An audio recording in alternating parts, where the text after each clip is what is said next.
Let's talk about analytics. They're a great tool for a franchise. They'll allow you to see a different wrinkle in the game being played. See the unseen. Their value in baseball is unquestioned. But not only when teams solely rely on them for managerial decisions, but bastardize them, that's when it goes too far. Full-blown analytics do more damage to a team than they are worth. You know why that is?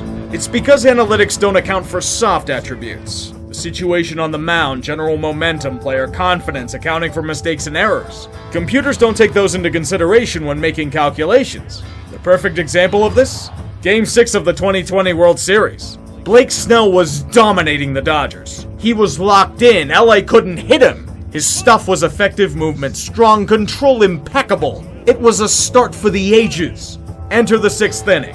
He gives up one hit to the catcher and he gets pulled. Excuse me? The dude's only thrown 73 pitches. What the hell kind of analytics are you looking at to pull him in the middle of an outstanding game? Kevin Cash is a good manager, but Jesus Christ, what a horrible move. And I know they'll justify it with the third time through the order spiel, but he was showing few if any signs of slowing down. So that part is baffling enough, but even worse was who they replaced him with.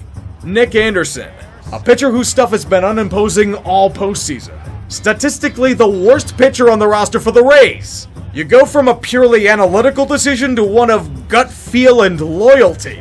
What the fuck? Of course it backfired on them. Every schmuck and shitposter with a television could see it coming yesterday.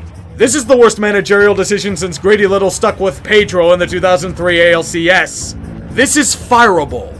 I know they aren't going to fire Kevin Cash, but that was some of the most inane shit I've ever seen. And all for in-house analytics that don't give a shit that it's the goddamn World Series. And he keeps going. Then they bring in Fairbanks for the 7th. Yet keep him in for the next inning.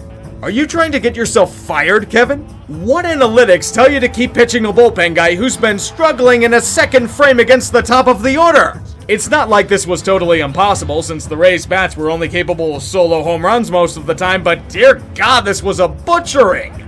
Dodgers win the World Series. Clayton Kershaw completes the Ash Ketchum arc. Dave Roberts completes the Mike McCarthy arc.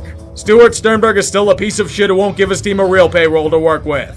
Nothing changes. Even Tampa, who will probably trade a Rosarena for more magic beans this offseason because this is how this organization works.